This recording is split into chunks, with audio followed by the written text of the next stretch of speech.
My sister took total credit for 6 months of my grueling caretaking work until Grandma exposed her at a family dinner. My older sister completely disappeared for 6 months while I did the grueling, daily work of taking care of our bedridden grandmother during a severe recovery period. The moment Grandma recovered and the family gathered to celebrate, my sister stood up to take total credit for the milestone, painting herself as the self-sacrificing hero. Instead of fighting her or arguing, I proposed a public toast to her dedication and asked her a few specific questions that only a real caretaker could answer, leaving Grandma to deliver the final, crushing exposure. My name is Harper. I am 21 years old, and for the past 6 months, my life was entirely stripped of the typical young adult experiences. While my peers were focused on their university social lives, internships, and weekend trips, my reality was confined to the 4 walls of my grandmother's small suburban home. In January, our 78-year-old grandmother, Clara, suffered a severe medical event that required complex orthopedic surgery and a long, agonizing rehabilitation process. She was left completely bedridden, unable to manage basic daily tasks, manage her medication schedule, or navigate the physical therapy exercises required to regain her mobility. The extended family held a frantic meeting to discuss care options, but the reality of specialized private nursing was financially out of reach. My older sister, Natalie, 24, immediately stepped forward at the meeting, not to offer help, but to explain exactly why she was far too busy. Natalie had just started a new corporate job, maintained an active social calendar, and claimed her apartment was too far away. The rest of the family had full-time careers and children of their own. Seeing the desperation in my father's eyes, I volunteered. I took a formal leave of absence from my university semester, moved into Grandma's spare bedroom, and took on the structural weight of full-time, round-the-clock care. The work was grueling, exhausting, and completely thankless. My daily routine began at 5:30 a.m. I had to physically help Grandma lift herself, manage a complex rotation of 4 different physical medications, prepare specific low-sodium meals, and manually assist her through 3 separate sessions of painful physical therapy exercises every single day. There were nights when Grandma was in too much pain to sleep, and I would sit by her bedside until dawn, reading her favorite historical novels aloud just to distract her from the discomfort. During those entire 180 days, Natalie was a complete ghost. She ignored my text messages requesting a brief weekend break, never dropped off groceries, and only visited twice, staying for less. Then 10 minutes each time just to take a quick photo with Grandma for her. Social media updates before rushing off to meet her friends. The turning point arrived in early July. Against all medical predictions, my hard work paid off. Grandma Clara didn't just recover. She successfully stood up from her wheelchair and began walking independently with nothing but a standard cane. It was a massive family milestone. To celebrate her incredible recovery, my parents organized a massive formal family reunion dinner at a traditional local banquet hall. The entire extended family turned out, aunts, uncles, and cousins from 3 different states, all eager to welcome Grandma back to the family circle. As we arrived at the banquet hall, I noticed Natalie was already there, wearing a beautiful dress and commanding the center of the room. She was flitting from table to table, speaking in hushed, somber tones to our aunts and uncles. I walked past a booth where my Aunt Eleanor was sitting, and I caught the tail end of Natalie's conversation. It was just so emotionally draining, Natalie was saying, wiping an imaginary tear from her eye. Giving up my weekends, driving out there every single night after a 10-hour workday, staying up until 3 a.m. to manage her medication, but I knew I had to be the anchor for this family. I just couldn't let Grandma suffer alone. Aunt Eleanor was looking at Natalie with profound admiration, holding her hand and praising her for her unbelievable maturity and selflessness. I stood in the doorway, the sheer shock of her audacity freezing me in place. Natalie hadn't just exaggerated. She had systematically stolen the entire 6 months of my physical labor, emotional sacrifice, and isolation, translating it into social currency to elevate her own standing within the family. My immediate emotional reaction was a wave of hot, suffocating anger. I wanted to stride across the room, grab Natalie by the arm, and scream the truth in front of everyone. But as I looked at Grandma Clara, who was being settled into the seat of honor at the head table, I forced my breathing to slow down. I realized that if I initiated a loud, angry argument,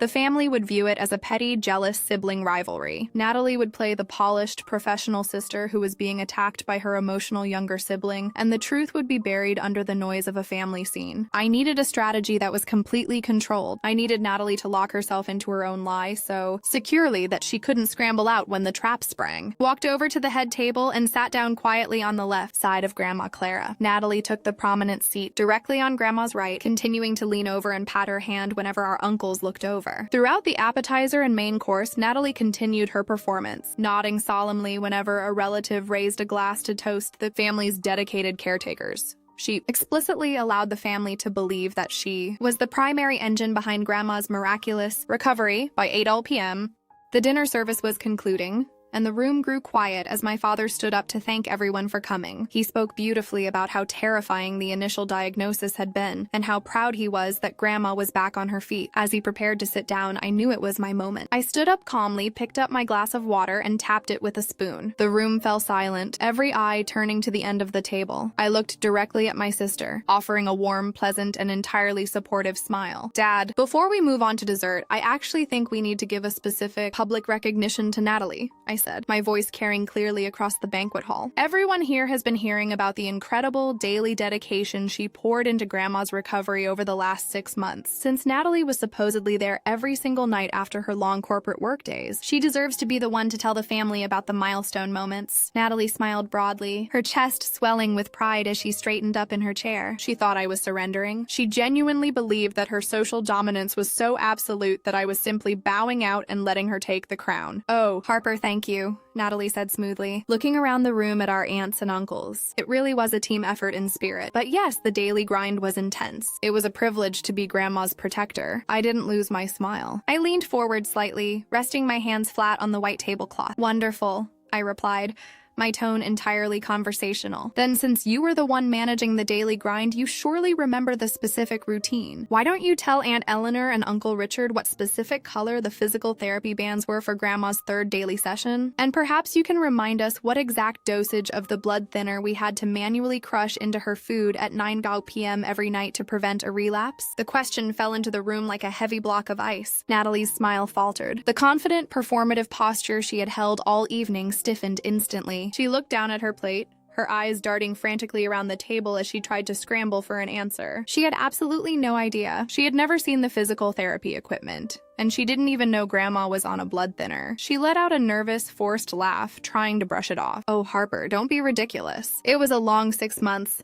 I don't keep medical charts memorized in my head. The important thing is that the work got done. Before Natalie could spin another sentence or redirect the conversation, a sharp, clear sound cut through her defense. It was the heavy thud of Grandma Clara's solid oak cane hitting the hardwood floor. Grandma Clara, who had sat silently throughout the evening observing the entire room, slowly straightened her back. She turned her head, her sharp gray eyes locking onto Natalie with an expression of profound, unyielding disappointment. She didn't need a medical chart, and she didn't need technology. Her memory was entirely intact. You don't memorize the charts, Natalie, because you were never there to look at them, Grandma Clara said, her voice ringing out through the absolute silence of the banquet room. The entire table froze. My father stopped his glass halfway to his mouth, and Aunt Eleanor's jaw dropped. Natalie's face completely drained of color, turning a stark, hollow white under the bright chandelier lights. Grandma Clara turned to face the extended family, her hand resting firmly on the handle of her cane. I have sat here all evening listening to you whisper to your aunts, taking credit for a miracle you had absolutely nothing to do with. Grandma Clara continued, her voice steady and full of authority. For 180 days, I was stuck in that bed. And for 180 days, the only face I saw at 5:30 a.m. was Harper's. The only hands that cooked my meals, washed my clothes, and helped me stand when I was crying from the pain were Harper's. You visited me exactly twice, Natalie. You stayed long enough to take a photo on your phone to show your friends, and then you left your sister alone to do the heavy lifting. The weight of the live, direct testimony crashed into the family dinner like a sledgehammer. There was no digital message to interpret, no ambiguous text thread to debate, and no clerical error to hide behind. The literal patient, the matriarch of the family, had just delivered a definitive account of her own care. Grandma Clara reached across the table and placed her hand firmly over mine. Harper gave up her education and her life for 6 months to save mine, Grandma said, looking directly at Natalie. For you to stand up at this dinner and try to steal her sacrifice to make yourself look important is the most disgraceful thing I have ever witnessed in this family. The social exposure was absolute. Natalie looked around the long table, her lips parting as she tried to find a single sympathetic face. But the aunts and uncles who had spent the evening praising her were now staring at her with profound disgust. My father looked at his oldest daughter,